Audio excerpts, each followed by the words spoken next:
नमस्कार, मैं हूं रितिका वर्मा और आप देख रहे हैं ऑल इंडिया न्यूज़ 24/7। पेड़ जीवन के फेफड़े हैं, उनकी रक्षा करो। शिव शक्ति सेवा फाउंडेशन द्वारा पर्यावरण संरक्षण प्रतियोगिता आयोजित किया। इस कार्यक्रम के तहत बच्चों को पर्यावरण के विषय में जागरूक भी किया। संस्था के अध्यक्ष प्रीति रवि जायसवाल ने बताया कि आप सब पर्यावरण योद्धा बने, हरित कला के लिए लड़ें। पर्यावरण हमारे जीवन में क्या महत्व रखते हैं, इसकी विशेषता को भी बताया। इसके साथ ही मतदान जागरूकता के लिए भी अपने नागरिक धर्म को निभाया। इस कार्यक्रम में मुख्य अतिथि डॉक्टर मनोज मिश्रा और अतिथि नीतू जायसवाल रहीं। प्रतियोगिता में भाग लेने वाले प्रतिभागी प्रथम स्थान पर रिया पांडे, द्वितीय स्थान पर खुशी पाल, तृतीय स्थान पर हरिओम शर्मा रहे और सभी बच्चों को सर्टिफिकेट वितरण किया गया। इस कार्यक्रम में सदस्य सरस्वती मिश्रा, संयोजिका प्रिया सिंह, राजपूत सचिव प्रेरणा कंचन मिश्रा, शिखा वर्मा, संगीता प्रतीक्षा, उर्मिला देवी, लोकेश शिवांगी, यशी की उपस्थिति रही। Mukesh Pandey, All India News 24/7 Varanasi.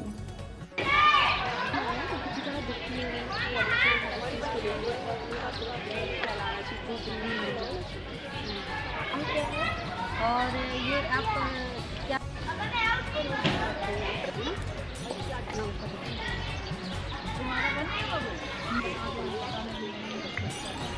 तो देखते रहिए, बच्चों का उत्साहवर्धन करते रहिए।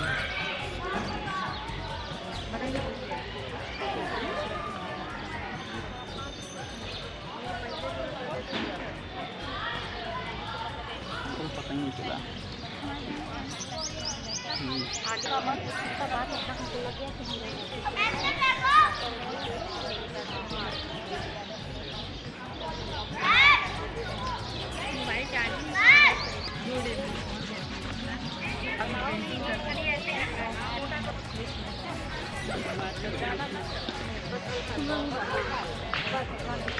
वाला नीतू जी आर्ट की ओनर है और आरएस कॉन्वेंट सैनिक स्कूल की ड्राइंग टीचर है। जी मैम, आर्ट्स की बात चल रही है, यहाँ जो कंपटीशन हो रहा है बेसिकली कुछ थीम वगैरह भी बच्चों को दी गई है क्या? किस थीम पे काम हो रहा है, कुछ ऐसा? ये पर्यावरण पे है। हमारा मेन उद्देश्य बच्चों में पर्यावरण के विषय पे जागरूकता लाना। आज की जो जनरेशन है वो इतना ज़्यादा टेक्नोलॉजी से जुड़ी हुई है, तो उनको हमें पर्यावरण की ओर ले जाना है। कैसे हम पर्यावरण को बचाएं, कैसे उसको आगे बढ़ाएं, ये हमें बताना है बच्चों को और ये चीज़ सिखाना है। Absolutely ma'am, as a teacher या शिक्षिका वर्तमान में जो देखा जाए तो बच्चों के प्रति ऐसी बातें आ रही हैं कि जो फैमिली में कंडीशंस है वो बच्चों के लिए सूटेबल और बच्चों को सहनशीलता तमाम संस्कारों से दूर रख रहा है। क्या आपको भी ऐसा लगता है कि जो मोबाइल टीवी है वो बच्चों को संस्कारों से? हाँ, देखिए, अगर किसी चीज़ का अच्छा इस्तेमाल है तो उसका बुरा भी इस्तेमाल है और बच्चों का माइंड बहुत शार्प होता है। वो बुरी चीज़ों को पहले ले लेते हैं, अच्छी चीज़ों को बाद में लेते हैं। तो इसलिए बच्चों को उन चीज़ों से जोड़ना है जो उनकी ग्रोथ को आगे बढ़ाए। जी महोदय जी, अपना परिचय बता दो। मैं डॉक्टर मनोज जी, पर्यावरणविद हूँ और कृषि वैज्ञानिक हूँ। जी डॉक्टर साहब, आज शिव शक्ति सेवा फाउंडेशन बच्चों से पर्यावरण संबंधित चित्रकारी करवा रहा है, क्या कहना चाहेंगे सर इस अवसर पर?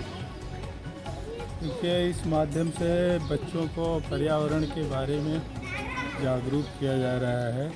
आप देख रहे हैं कि इस समय कितनी गर्मी पड़ रही है, पेड़ का महत्व क्या है, इस सब बारे में बच्चों को जानना चाहिए। इस पेड़ की अंधाधुंध कटाई होने की वजह से इतना तापमान बढ़ते जा रहा है और कहीं न कहीं जो हमारा विकास आजकल हो रहा है, विकास हमको विनाश की तरफ भी कहीं न कहीं ले जा रहा है। अगर इसी तरह ग्लोबल वार्मिंग होती रहेगी, इसी तरह टेम्परेचर बढ़ता रहेगा तो यहाँ जीवन संभव नहीं है। इसलिए बहुत चिंता का विषय है कि हम लोग कैसे अपने पर्यावरण को दुरुस्त करें।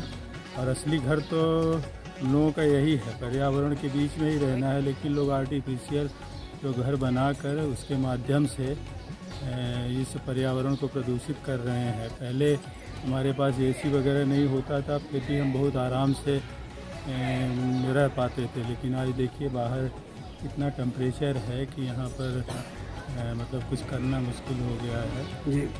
जी, अगर डॉक्टर साहब अल्टरेशन की बात की जाए तो वर्तमान आधुनिकता के दौर में तमाम चीज़ें जी please ma'am your short intro, अपना परिचय बता दें।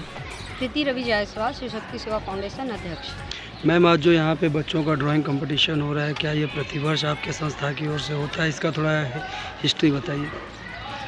हमारी संस्था की तरफ से हर साल की भांति इस साल भी पर्यावरण प्रतियोगिता रखा गया है बच्चों में। बच्चों को अवेयरनेस के लिए ये हर साल रखा जाता है प्रतियोगिता।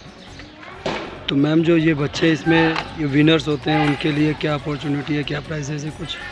यहाँ जितने भी बच्चे आते हैं सारे विनर्स हैं, क्योंकि बच्चों में वो भेदभाव नहीं किया जा सकता है। लेकिन हाँ, सारे बच्चों में जो है कि फर्स्ट सेकंड थर्ड प्राइज़ रखा जाता है। और बाकी जितने भी बच्चे आते हैं इनको कुछ खाने पीने का सामान और सर्टिफिकेट संस्था की तरफ से सारे बच्चों को दिया जाता है। मैम लोकतंत्र का महापर्व चल रहा है और मैं अभी आप लोगों के स्लोगन भी सुन रहा था, पहले मतदान फिर जलपान, क्या है बताएं? हाँ, क्योंकि हम एक जिम्मेदार नागरिक हैं और जिम्मेदार नागरिक होने के नाते हमारा फ़र्ज़ बनता है कि पहले हम मतदान करें और अपने लिए एक उचित सरकार गठन करें। मैम जो विपक्ष है वो कह रहा है कि ये जो सरकार है वो